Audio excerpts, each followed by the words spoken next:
nueva emisión del Economista TV. En el primer tramo del programa de hoy vamos a conversar con Dante Sica, economista de la consultora BCEP, que además fue ministro de Producción y Trabajo de la Nación.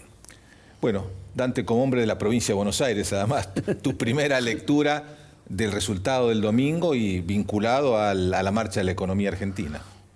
A ver, el resultado yo creo que fue un resultado primero imprevisto en términos de lo que fue la diferencia, ¿no? Había muchas encuestas que, como siempre, han tenido problemas de fiabilidad a la hora de poder detectar. Esta era una elección muy particular. Es la primera vez, acordate, que se hace una elección desdoblada en provincia de Buenos Aires, con el sistema tradicional. Y por las características es una elección muy de intendentes, muy de territorio, ¿no? Ahí lo que tracciona mucho es todo el aparato de logístico y toda la movilización. Entonces creo que quizás ahí la gran discusión con la estrategia del gobierno nacional fue haber nacionalizado una elección que en todo caso era una elección muy primaria y donde quizás el aparato, si querés, movilizador también eleccionario de la Libertad Avanza era muy flojo. Así que me parece que es un punto. Segundo, me parece muy difícil extrapolar el resultado de esta elección con la elección de octubre. Creo que si bien es cierto que impacta y juega mucho sobre las expectativas, pero me parece que lo que se juega en octubre, el sistema de votación que inclusive va a ser novedoso porque es con boleta única, el compromiso inclusive mucho más debilitado quizás que tengan los intendentes a la hora de la elección, me parece que va a ser muy difícil poder linealmente extrapolar resultados. Y después creo que hay un gran dato también relevante que es, si uno mira los números de lo que sacó el peronismo, es muy similar a la elección anterior, un poquito más, un poquito menos en algún distrito, y hay ahí me parece también un gran ausente, que hay casi 5 millones de votos, que quizás muchos en su momento apoyaron a Milei o a Patricia Bullrich y después apoyaron a Milei en la elección del 10 de diciembre, que estuvieron ausentes. Entonces creo que ahí es donde va a haber que trabajar mucho para esa elección. Ya que mencionás el rumbo octubre, ¿no? Porque tuvimos ahora las elecciones provinciales en la provincia de Buenos Aires, pero vamos camino a unas elecciones nacionales. Y el primer discurso de Milei lo que dijo fue: tuvimos algunos errores políticos, tal vez más de armado, pero el rumbo económico va a seguir y se va incluso a profundizar. ¿Qué crees, qué recomendaciones podrías dar? ¿Es sustentable este modelo en este mes y medio a nivel electoral? Primero, yo soy de los que creo que el rumbo económico que el gobierno ha decidido me parece que está en el camino correcto. Después es como es todo el sistema de implementación. Ahora, claramente van a ser 7 semanas, que es lo que faltan para la elección, donde vamos a tener todavía mucha volatilidad y mucha tensión.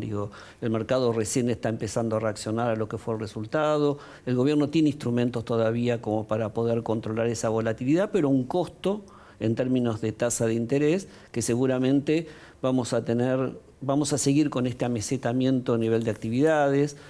Si bien la demanda recién estamos viendo a finales de agosto que empieza a ceder un poco, claramente con estas tasas de interés resiente parte del crédito. Entonces, en octubre, digamos, con las 3 principales variables, quizás con mucha atención sobre el tipo de cambio.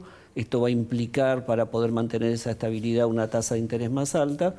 La inflación, quizás dando un poquito más de batalla para poder romper ese piso del 2%, y claramente con un nivel de actividad mucho más amesetado, por lo menos hasta el mes de octubre, ¿no? Y muchos empresarios en una situación donde no podés tomar decisiones en términos, si querés, de más largo plazo en base a este ambiente económico, pensando que el modelo es insostenible, porque claramente la mirada de mediano plazo es distinta. Ahora es un momento de cuidar la caja, porque vos pensás que una empresa pyme tiene de acá a octubre casi, entre pagar sueldos, quincenas y impuestos, 12 vencimientos, que tiene que tocarle el timbre al banco para poder de alguna manera conseguir capital de trabajo. Entonces va a ser mucho más cauteloso las tomas de cobertura, tratar de cuidar un poco más la caja en un contexto de amesetamiento en el nivel de ventas y actividad, ¿no?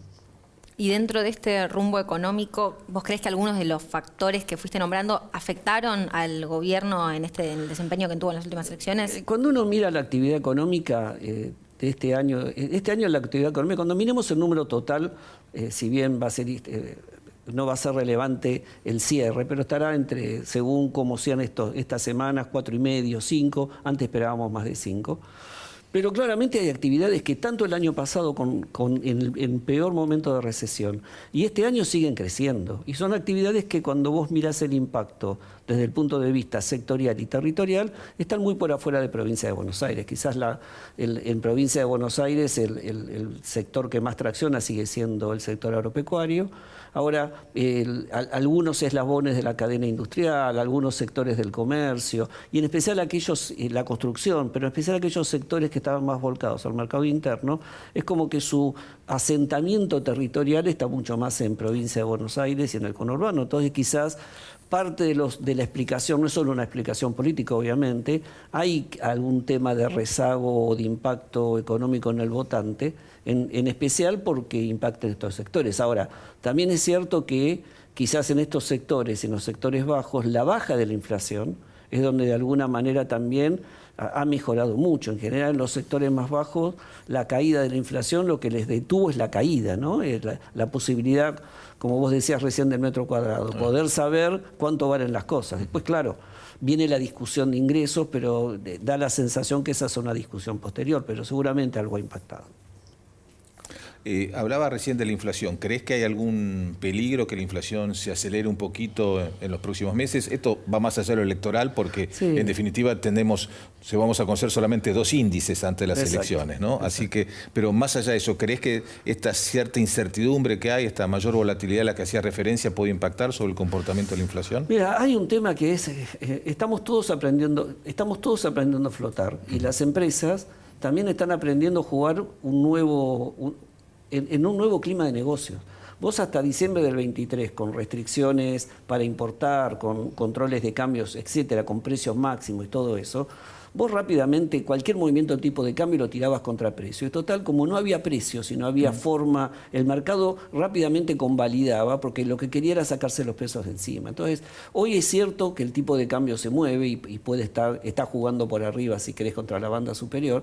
Ahora, hay muchas empresas que empiezan a mirar, a decir, ¿me conviene trasladar rápidamente? ¿Por qué? Porque el mercado a lo mejor no lo convalida, porque no solo se te ameseta la demanda, tenés más competencia, ¿no? Digo, entonces vos antes, si uno miraba hasta hace 2 meses, el nivel de salarios estaba en términos reales igual que en diciembre del 23. Y muchas empresas te decían, bueno, pero esa recuperación, y el consumo venía creciendo, esa recuperación de consumo yo no lo veo porque no tengo el mismo nivel de producción. Claro, porque tenés más competencia en la góndola, tenés más jugadores, tenés más productos importados dentro del rubro. Antes tenías 4 autos para elegir. Hoy todas las terminales trajeron autos y completaron la oferta. Entonces, me parece también que no es solo el tipo de cambio y ya lo podés trasladar, ese famoso pass-through casi inmediato. Vos vas a tener que mirar muchas condiciones. ¿Me conviene hacer caja?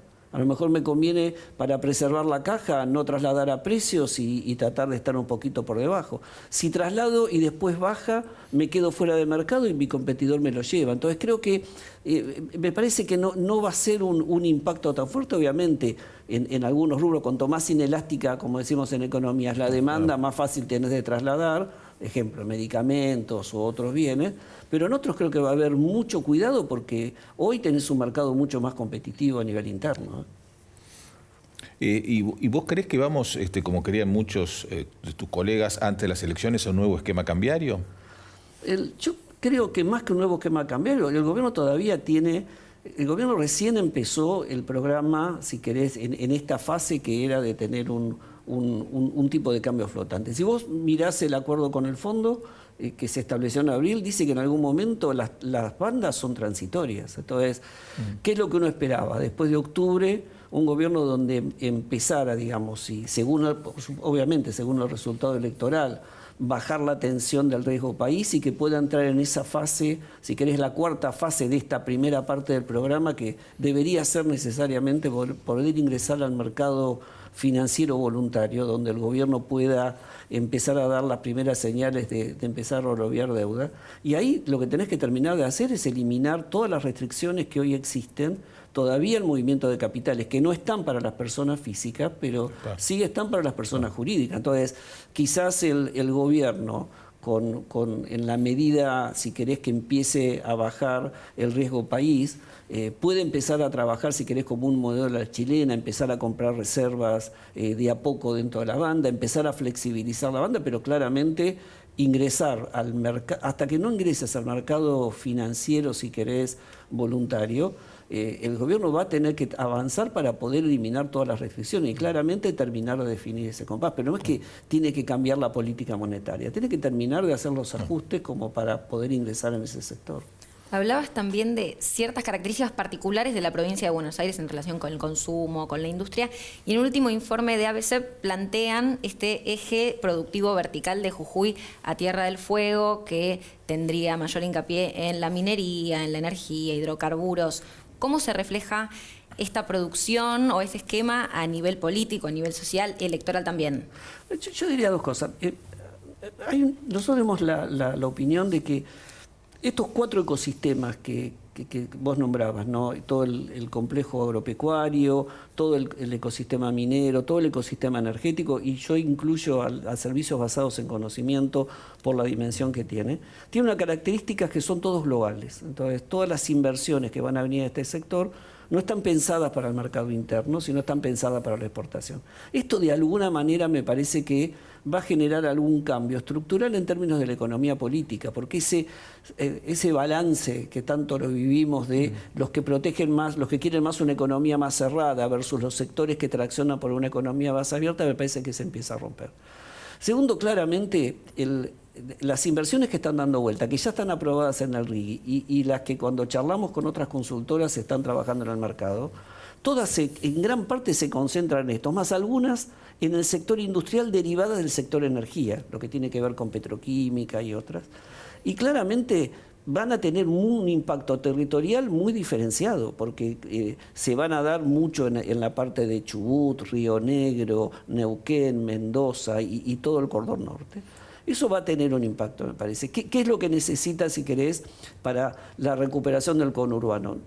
Yo creo que la construcción, en la medida que la construcción empiece a movilizarse y se pueda hacer algunas reformas, en especial en el tema laboral, el tema de servicios debería empezar a recomponer y son donde veo la mayor recuperación. Después hay un gran desafío para estos sectores, que es la cadena de proveedores, porque gran parte de los proveedores para el sector de minería y energía está en el conurbano. Lo que pasa es que está en muchos sectores de la metalmecánica, 3 de Febrero, Quilmes, algunos en el Parque Industrial de Moreno, que van a tener que hacer también un trabajo de mejora en términos de competitividad, como para poder insertarse en esas cadenas. ¿Y tenés, ya que tuviste experiencia en gestión, algunas recomendaciones de acá al 26 de octubre para hacerle al gobierno? Bueno, este tiene que ser el rumbo, teniendo en cuenta el impacto electoral, pero también el rumbo que ellos sí quieren profundizar. Cuando escuchaba los resultados en mi casa, mucho más tranquilo el domingo, me acordaba de agosto del 19, que cuando participamos en la... Que eras ministro también, por eso... Era ministro todavía. Digo, pero, no, a ver... Bueno, lo que aconsejaste en aquella oportunidad, por ahí lo puedes aconsejar ahora también. Pero era una situación distinta, porque nosotros estábamos con la elección que ya teníamos final, digamos, donde hacías de presidencial. Esta es de medio término, el gobierno tiene 2 años más por delante, digamos, yo creo que el factor político fue mucho más importante, me parece, a la hora de votación que el impacto económico en el metro cuadrado de la gente. Entonces, me dice yo que hay que tener paciencia, hay que tener mucha templanza, mantener claro el rumbo al cual se quiere ir y saber reconocer los errores en donde están como para poder trabajar. Hay tiempo.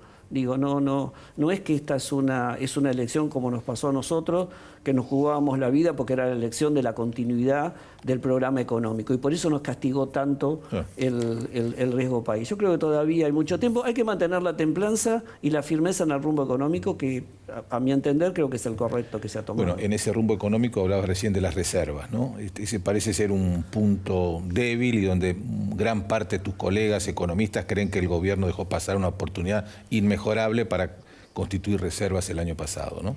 Es cierto. También es cierto que el gobierno tenía 2 objetivos para la elección de este año, o si querés como grandes objetivos, que era el tema de la baja de la inflación, pero también el tema de no caer en default. Entonces, es cierto que no se pudo acumular reservas, pero es cierto que se ha pagado toda la deuda, ¿no? Digo, el gobierno ha comprado muchos dólares y esos dólares los ha tenido que usar. Hemos cancelado durante los últimos 18 meses tanto intereses como capital. Pero yo te decía, quizás parte de que con los fundamental macro, olvidémonos la volatilidad política de estos días o estas últimas semanas. Con lo fundamental macro que tenía la economía argentina era difícil entender el nivel de 700 puntos de riesgo país. Acordate que en el 18, antes de la elección del 19, con peores indicadores, el riesgo país en el gobierno de Macri era 450. Sí, entonces, creo que ese tema para los mercados en la acumulación de reservas y el tema de pago de la deuda estaba presente. Me da la sensación que después de octubre el gobierno, en enero tiene que de nuevo sentarse con el fondo a hacer la revisión. Entonces, después de octubre, según un buen resultado electoral, esto te decía, puede empezar a comprar adentro de la banda, empezar de a poco un proceso de acumulación de reservas que le dé una buena señal a la hora de renegociar. Y de nuevo, yo creo que la clave está, me parece, en si no, cuánto se retrasa la entrada y la apertura del mercado internacional, que le permita al gobierno empezar a volver. ¿Por qué? Porque si en noviembre, en enero, febrero, estamos con un riesgo país alto y no logramos entrar, ahí sí hay un problema, porque vos el año que viene hay un fuerte, un nivel de vencimientos, ¿no? En casi 19.000 millones de dólares entre intereses y capital. Ahí está el desafío. Muy bien, Dante Sica, muchas gracias por nos acompañar. Gracias por la invitación. Ahora hacemos el primer corte y ya volvemos.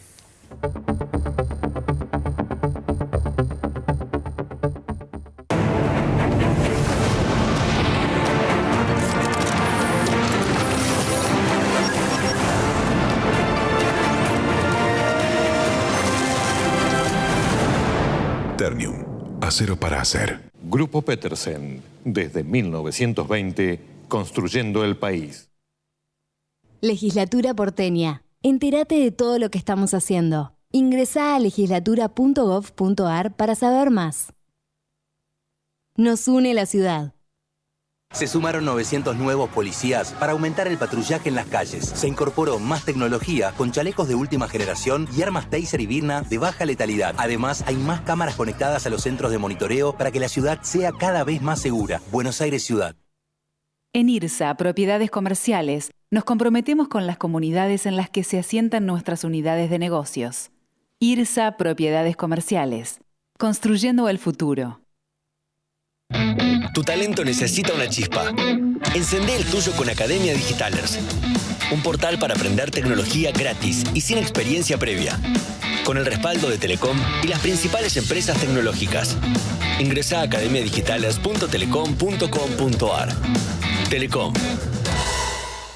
En Provincia ART, a las pymes que apoyan al país, las apoyamos con un plan que se adapta a su realidad. Ingresá a provinciaart.com.ar/pymes, cotizá y mejorá tus costos. Provincia ART, la aseguradora de riesgos del trabajo del Grupo Provincia.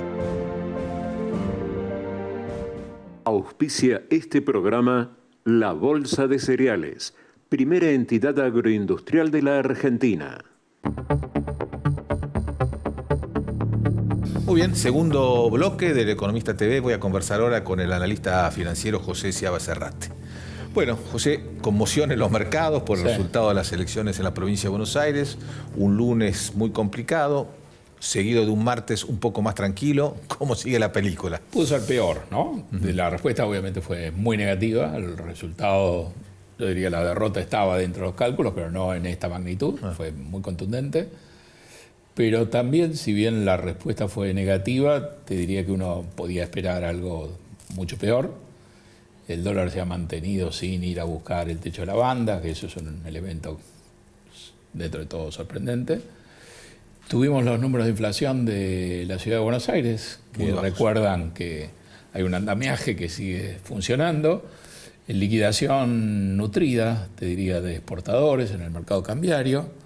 Tenemos la incertidumbre sobre la licitación de los bonos, que es un tema importante, pero digamos, entramos, por como vos describías también el mercado, un poco más relajado.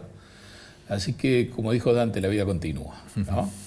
En un contexto que sin duda es más negativo, con esta novedad política que es muy potente, a pesar de que la elección de octubre es otra, pero hay una dinámica de 7 semanas que puede ser bastante exigente. Bueno, si se reacciona bien, esto también puede ser el piso, y te diría, aprobar este examen es un elemento muy importante, pero hay que hacer cambios importantes en la campaña, sobre todo. Claro, eso me interesa, ¿no? Que reaccione bien, que reaccione bien. Sí, que yo creo que la campaña ha sido ¿Dónde está el tema? desastrosa, ¿Lo ¿no? ves más en la campaña o Yo lo ves creo- en factores económicos? Mira, en mayo creo que con la misma economía prácticamente, el gobierno ganó en capital de una manera muy clara, ¿no? Quizá eso lo hizo confiarse mucho. Uno estaba siguiendo ciertos cambios en julio. Hubo, creo, 2 cambios muy fuertes, con mucha incidencia. Y uno, el de las LEFIs, muy negativo. Y otro, si vos haces memoria, 9 de julio del año pasado, Milei fue capaz de reunir 18 gobernadores para firmar el Acta de Mayo en la Casa Histórica de Tucumán. E incluso lo tuvo a Macri tomando frío afuera, ¿no? 9 de julio de este año no pudo ir porque no juntó, digamos, adhesión. Una semana después, Milei, a iniciativa propia, confronta con todos los gobernadores, le dice que quieren romper todo, y ahí él mismo habilita en el Congreso, ¿no?, una avalancha de proyectos que estaban dando vueltas, que se van aprobando sistemáticamente y que ponen en tela de juicio la propia estabilidad del equilibrio fiscal. Así que hubo decisiones tomadas por el gobierno con un impacto político muy fuerte y con un impacto económico en el mercado de pesos muy grande, porque de repente, con las mismas condiciones de equilibrio fiscal y de liquidez, las tasas en el mercado de pesos se duplicaron en términos reales. Ya eran muy altas y pasaron a ser astronómicas. Es decir, uno diría, el programa podría haber sido el mismo, con decisiones políticas distintas hubiéramos llegado mejor.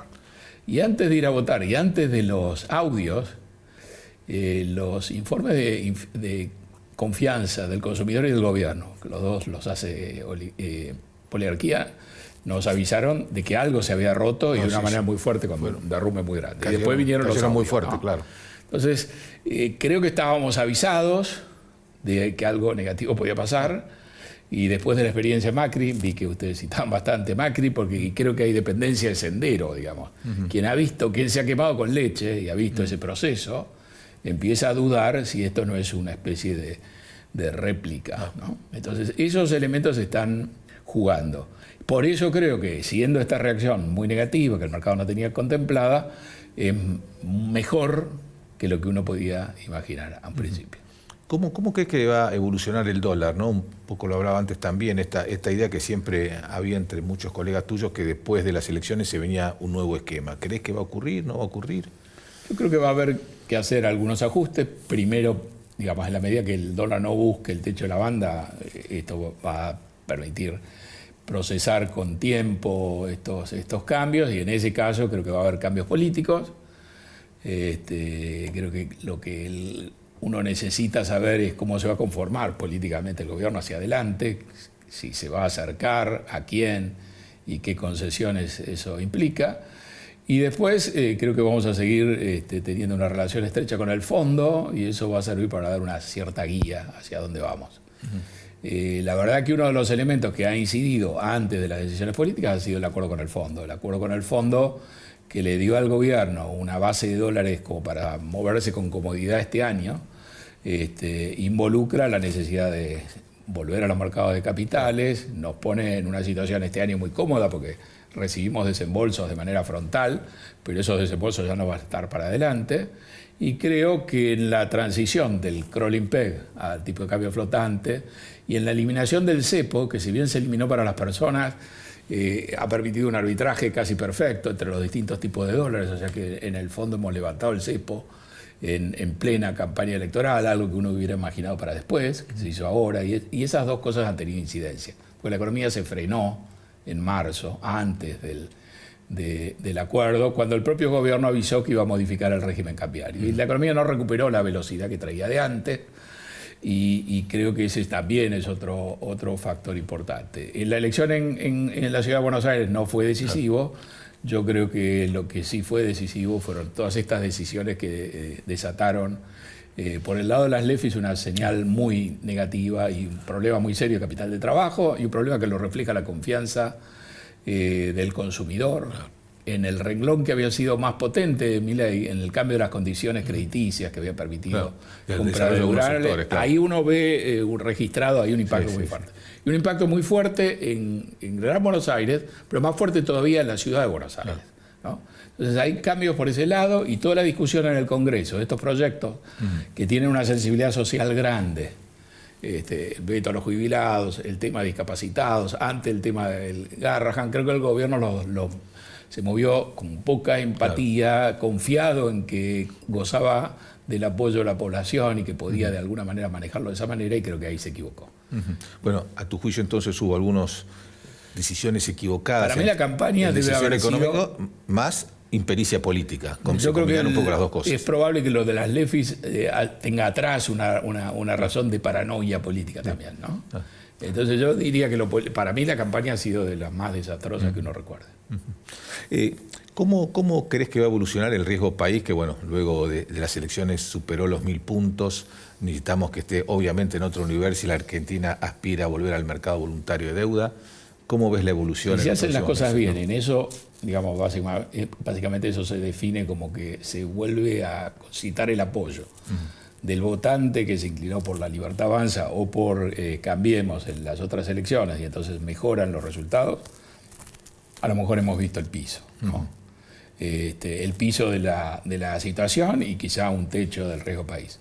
Pero eso es un supuesto fuerte, ¿no? Hay que reaccionar de una manera tal de cambiar el panorama que ha instalado esta elección en Provincia de Buenos Aires, lo cual a priori parecía relativamente sencillo, pero creo que esto está dejando una huella muy fuerte. Pero necesitamos llevar el riesgo país por debajo de los 500 puntos. Bueno, en el acuerdo con el fondo, la idea era colocar deuda con 500 puntos de riesgo país. Hemos vuelto a los mercados internacionales colocando un bono en pesos, bajo ley local, y quien compró ese bono en la colocación original hoy está perdiendo 30% en dólares. ¿No? Quien se lo vendió es el mismo vendedor en tiempo de Macri y llegó a perder 70-75%. Entonces yo creo que íbamos en una dirección relativamente bien y antes de tiempo, y esta avalancha de resultados nos vuelve a devolver, es como en el juego de la Boca, nos coloca 10, 15 casilleros atrás. Pero en el fondo, y creo que eso el gobierno lo dijo claro, va a mantener el rumbo. Lo que tiene que cambiar, me parece, es el enfoque político y las alianzas. Volver a replicar las alianzas que le permitieron al gobierno, sin tener legisladores, navegar en el Congreso, aprobar las leyes que necesitó y frenar los proyectos que eran peligrosos para la estabilidad fiscal. ¿Y cómo evoluciona a tu juicio en los próximos meses la tasa de interés que llegó a niveles que no veíamos que hace antes de tocar años? Las LEFIs, una objeción que uno podía hacerle al programa, y que eran las tasas de interés reales en dólares y en pesos eran muy altas. Eran 10 o 11%. Ahora uno ve un bono ajustable por inflación que rinde 25% tranquilamente. Bonos nominales que rinden 60, 70%, con expectativas de inflación que podrán subir algo, pero están por debajo de 30, digamos, ¿no? Entonces, todo eso va a haber que corregirlo, y todo eso no se puede sostener en el largo plazo pensando que las cosas no se van a dañar. Así que creo que, si es verdad, eso queda para después de octubre, y va a ser más fácil enderezarlo en función también de los resultados de octubre. Bueno, y además esta discusión, para terminar, José, se da en un contexto en el cual las noticias que vienen de afuera para el mercado financiero argentino son buenas, ¿no? Con la tasa de... Todos los problemas que tenemos hoy los hemos creado internamente y los hemos potenciado de una manera muy Porque fuerte. el dólar se está debilitando afuera, la tasa de interés tiende a bajar en Estados Unidos. Y probablemente baje el día 17. Los bonos que estuvieron complicados en abril, cuando Trump lanzó el Día de la Liberación y la suba masiva de aranceles, esa situación ha cambiado, las tasas de interés están cayendo, de largo plazo también, ¿no? Entonces eso es un concierto favorable. Me temo que estos resultados generan al inversor extranjero una decisión todavía de tomar más distancia de Argentina. Claro. ¿Vos crees que eso se va a dar inexorablemente? Sí. Muy bien. José Seabra Serrate, muchas gracias por todo el programa. Ahora hacemos el segundo corte y ya volvemos.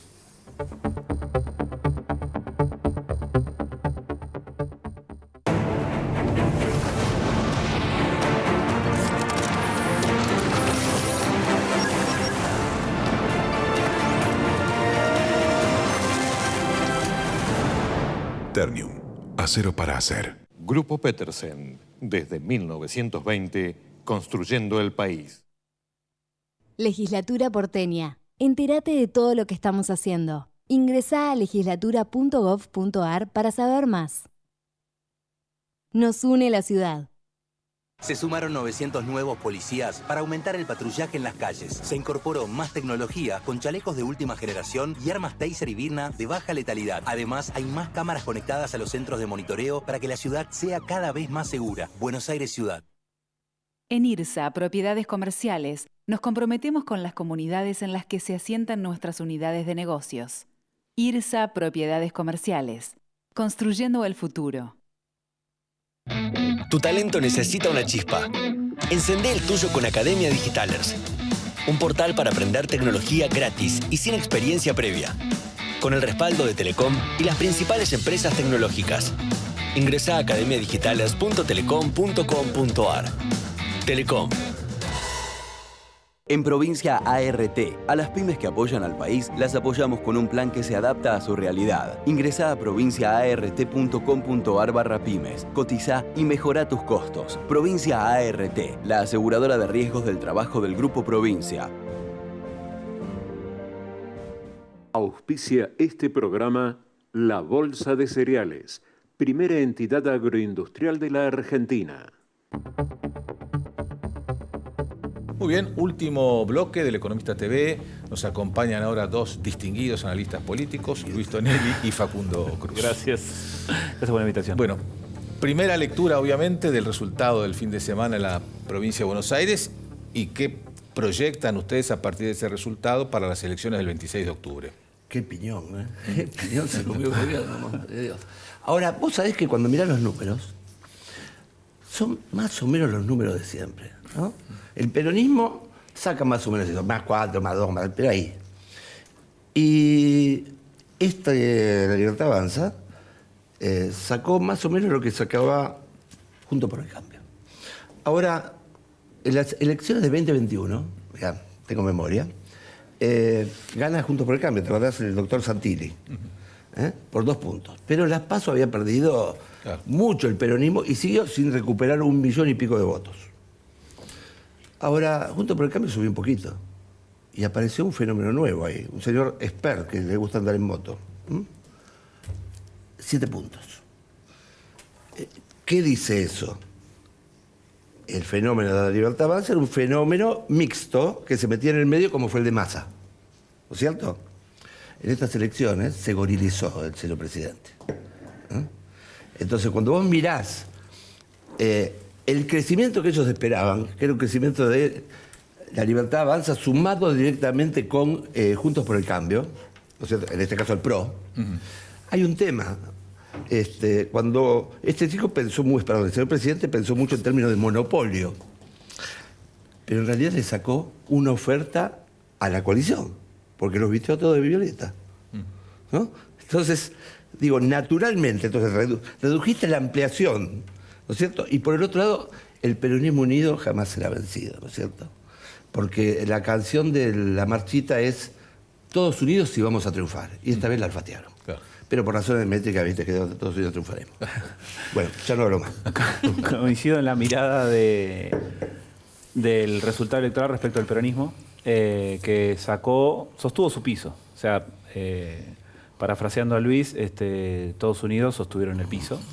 Hay, con el escrutinio provisorio, unos 230.000 votos más que saca respecto de 2021, pero con la magnitud del electorado de la provincia de Buenos Aires, podemos decir que mantuvo lo que conquistó en 2021, que no fue una elección excelente para el peronismo. Entre la PASO de 2021 y la elección general de 2021, en provincia de Buenos Aires se recupera, pero es un peronismo que venía golpeado porque es el peronismo que estaba gestionando la pandemia, en donde Alberto Fernández ya había tenido efecto Vicentín, efecto foto de Olivos, la fiesta de Olivos, etc. Entonces se sostuvo sobre eso.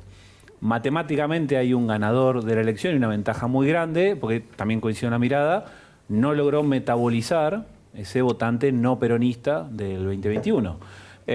Ritondo, Santilli y Montenegro llevaron a la mesa una cantidad de recursos que estaban disponibles que se le fueron escapando en los cierres y se nota mucho en la distribución regional del voto. En la segunda, la cuarta y la séptima sección electoral, que la cuarta y la séptima son históricas radicales, posteriormente se han vuelto más cambiamitas o pro, bueno, son secciones que el peronismo termina ganando, sacando los mismos votos que siempre, pero donde todos esos votantes que están disponibles para acompañar la oferta de Libertad Avanza y que venían de votar a Juntos por el Cambio, decidieron o votar a Somos en la cuarta y en la séptima, o a Hechos en la segunda, o decidieron quedarse en su casa. Y eso es una señal. Partieron el voto. Exactamente, y eso es una señal que el gobierno debería escuchar de cara a octubre. Totalmente. Hay un tema interesante.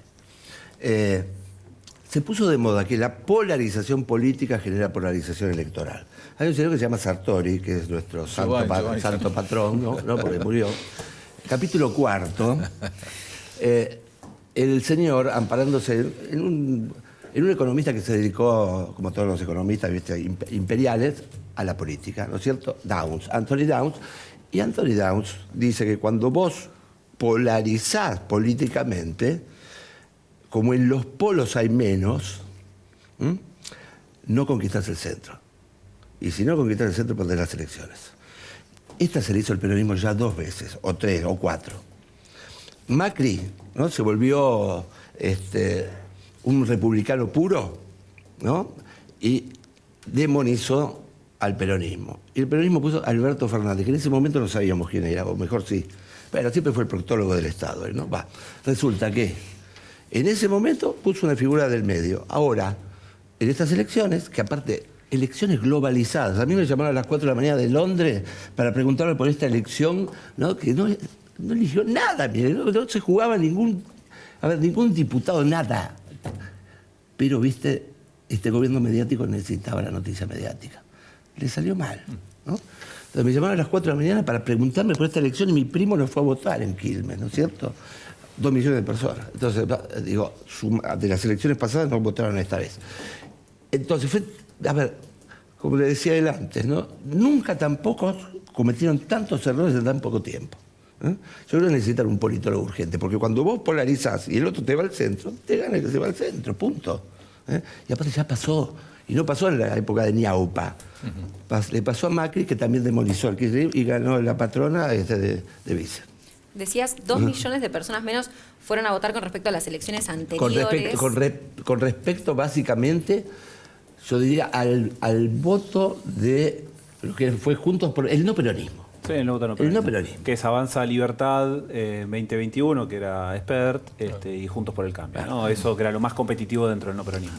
Que es algo que el gobierno, vio, porque en el cierre de campaña lo que dijo Milei fue, si vos no vas a votar, van a ganar ellos. Entonces hubo cierta previsión y una participación que este año ya venía cayendo. O sea, se podía ver en todo el país una participación entre el 50, el 60, llegó al 66, pero en un caso particular como en Formosa, que en este caso llegó al 61, podemos ver, ahí está la placa, en donde vemos que quedó bien posicionada con respecto a otras provincias, especialmente si comparamos con provincias grandes como Santa Fe y la ciudad de Buenos Aires, pero con respecto a elecciones anteriores, una elección muy particular porque nunca había bajado del 70%. ¿Cómo lo vemos en los últimos 10, 20 años?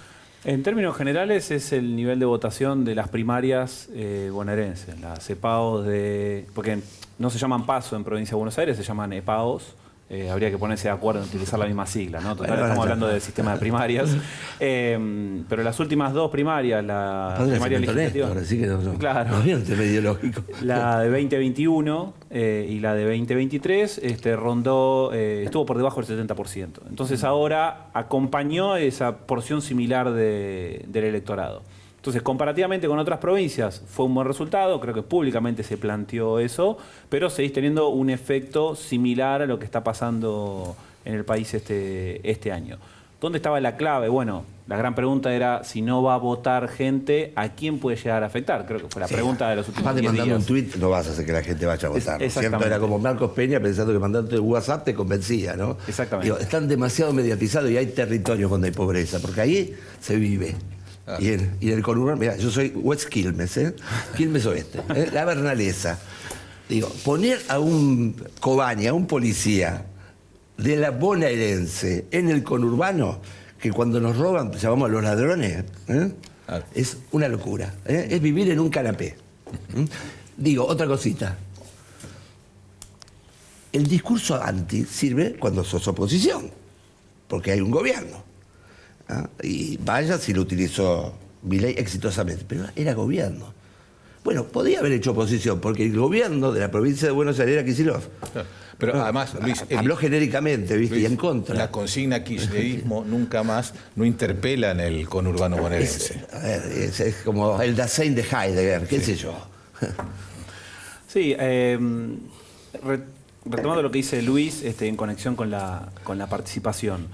Creo que el gobierno asumió que si iba más gente a votar, iba a verse beneficiado. ¿No? Perdía peso los aparatos. Exactamente.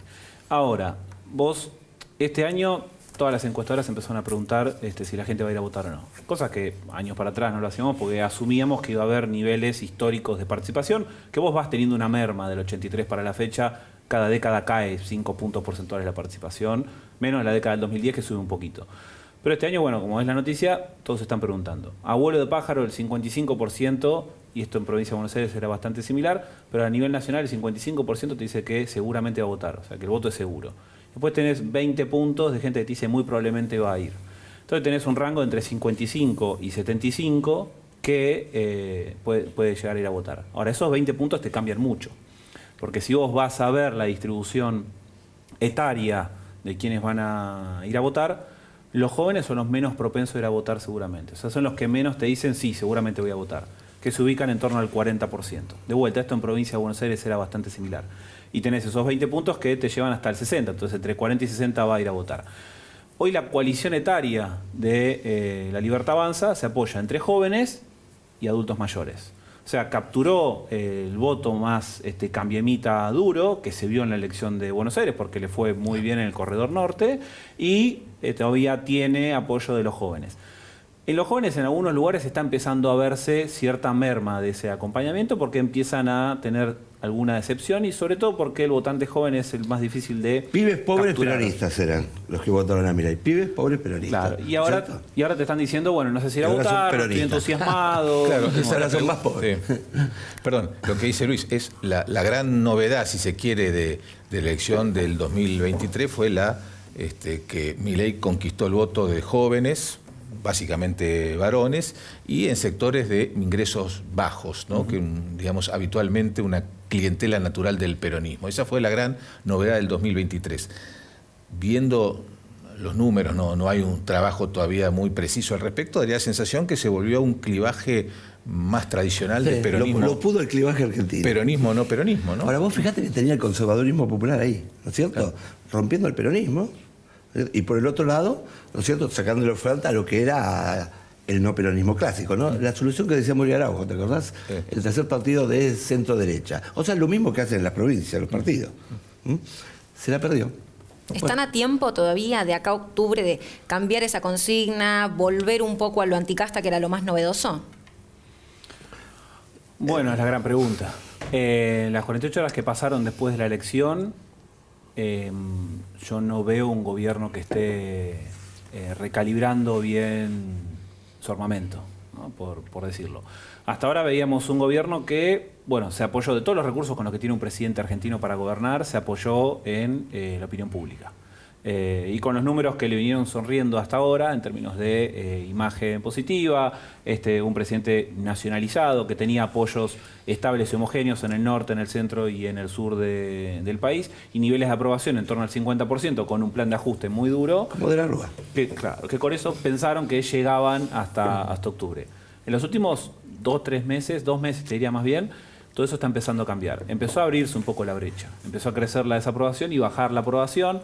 Eso se vio en la provincia de Buenos Aires. La provincia de Buenos Aires es el único distrito de las 24 provincias que siempre evaluó peor la gestión presidencial, ¿no? Respecto del resto de sus pares. Milei perdió en el 2023 las 3 instancias, primaria, primera vuelta y balotaje. Y donde más se está sintiendo los efectos de la actual gestión económica es en la provincia de Buenos Aires, sobre todo en el conurbano. Es esperable que eso pase.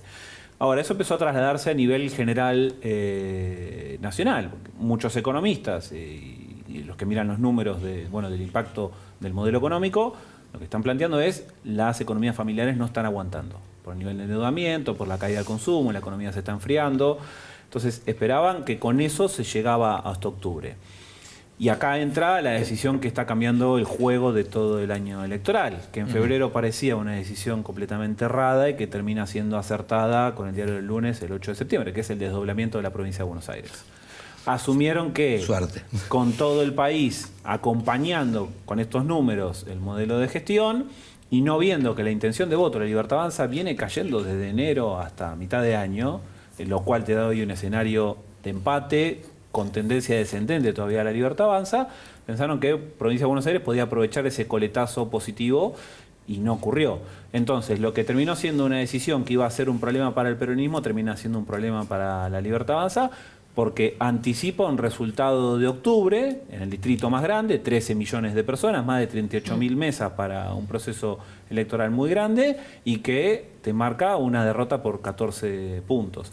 Entonces, aunque no quisieran, como dice Luis, globalizaron una elección y convirtieron la elección bonaerense en una PASO. En un plebiscito. Claro, que es la mala utilización del resultado de las primarias nacionales. Cuando vos anticipás el resultado de lo que va a pasar, entonces el resto de los actores empiezan a Se puso delante de las balas. Cuando estaba la gestión de Kicillof también, ¿no? Que vos podrías haber hecho, a ver, se te iba a nacionalizar, pero digo, podrías haber hecho hincapié en la gestión de Kicillof, ¿cierto?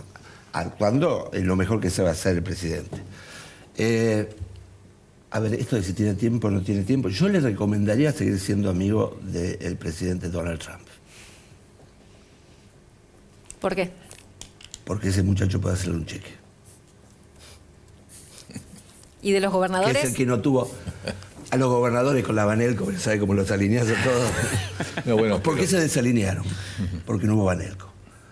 Increíblemente, ¿no? ¿Qué dice la ciencia política? En los años electorales vos abrís un poco la caja, ¿cierto? Pero claro, se abría la caja, inflación y el tema del dólar, que es un tema muy complicado, porque el plan platita es horrible, pero el plan dolarcito, ¿no? Que no lo producís vos, ¿no? Porque el plan platita tenés la impresora. El problema cuando eso te va el dólar. Pero ahora vos estás endeudándote en dólares, manteniendo un tipo de cambio que es, como dijo el doctor Melconian, populismo para la gente acomodada. Claro. ¿No es cierto? Porque, bueno, yo cambié la moto. Nombrabas a Kicillof, que surge como el gran ganador de la jornada del domingo, se ordenó la interna, también en este sentido de una suerte de paso. Bueno, ahí vemos los resultados. Ganó por 14 puntos las elecciones el peronismo, él tuvo la decisión de desdoblar. Él fue también quien se cargó al hombro la campaña, sobre todo en el tramo final, hizo las recorridas. Cristina ya presa, ¿no? Entonces, ¿se le puede adjudicar la victoria? Esa es una pregunta, pero el que surgió sin dudas como un nuevo líder importante del peronismo es Kicillof. ¿Qué pasa ahora con Kicillof? ¿Va a ser protagonista para la campaña de octubre? ¿Falta mucho tiempo para pensar en 2027? Falta mucho tiempo.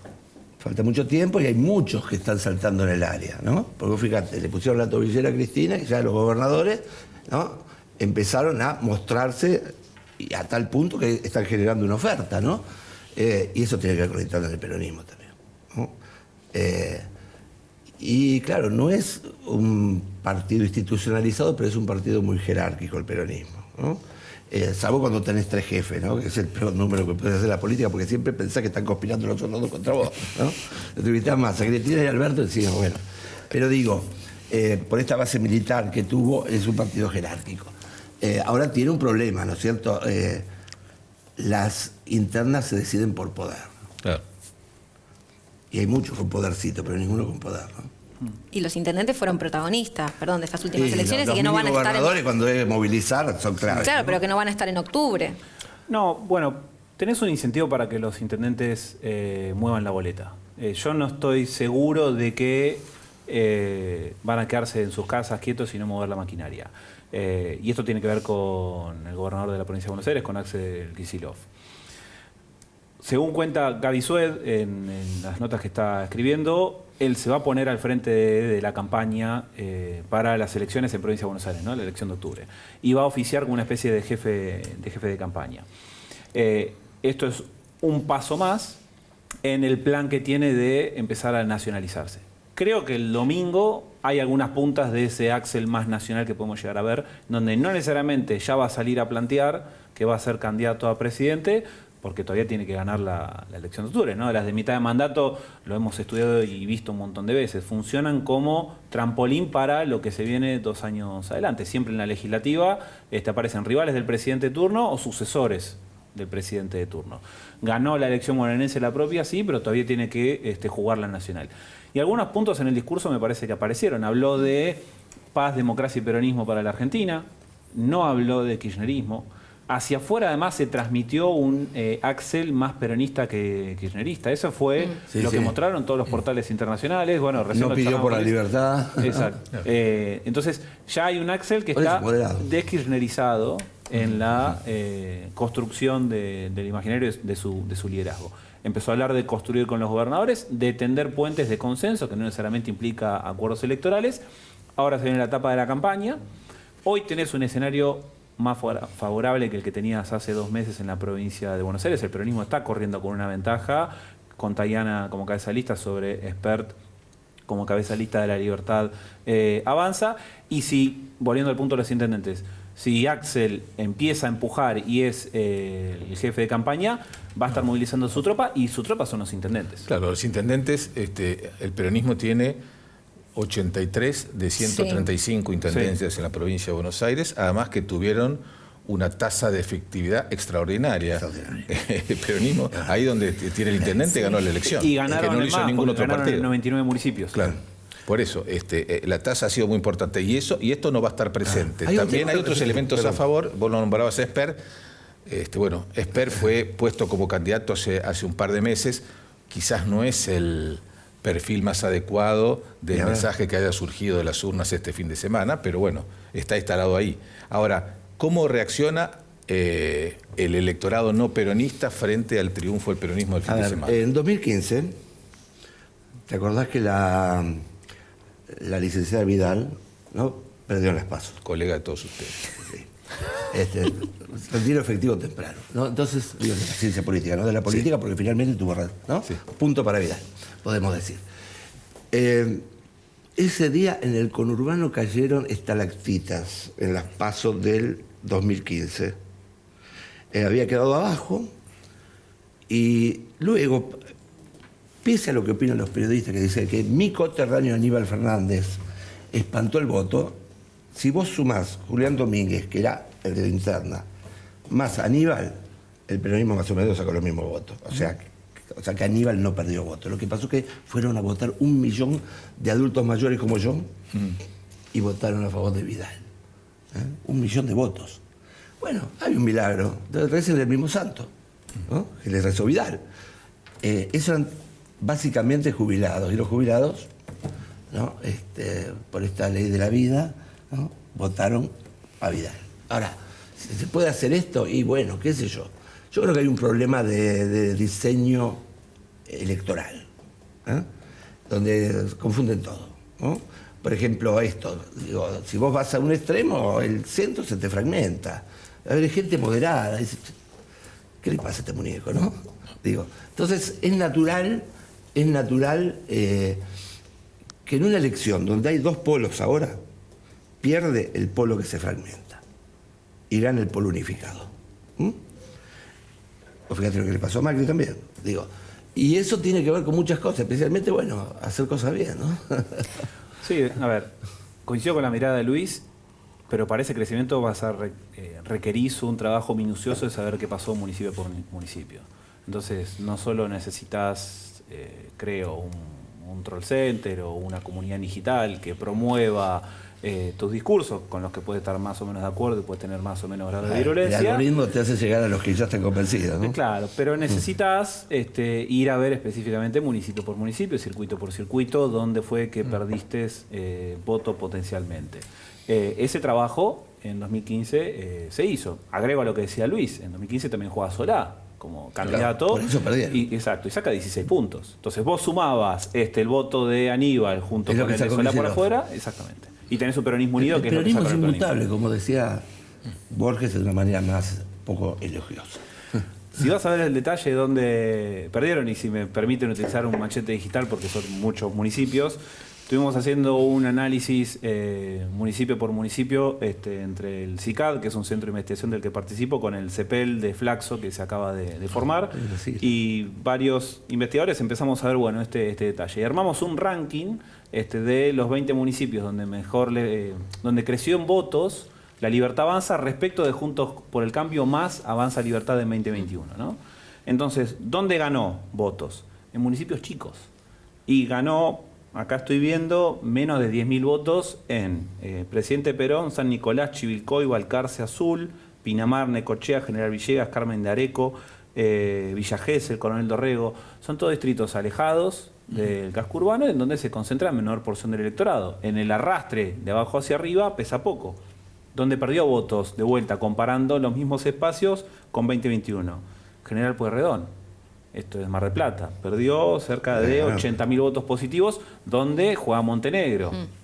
Pero también La Matanza, San Miguel, La Plata, Lomas de Zamora, Lanús, Quilmes, Almirante Brown, San Martín, Pilar, Verazategui, Vicente López, San Isidro, Malvinas Argentinas, son todos distritos, salvo excepciones, de conurbano, y todos distritos grandes. Ahora, decime una cosa, Facundo, ¿por qué pensaban que podían ganar la primera?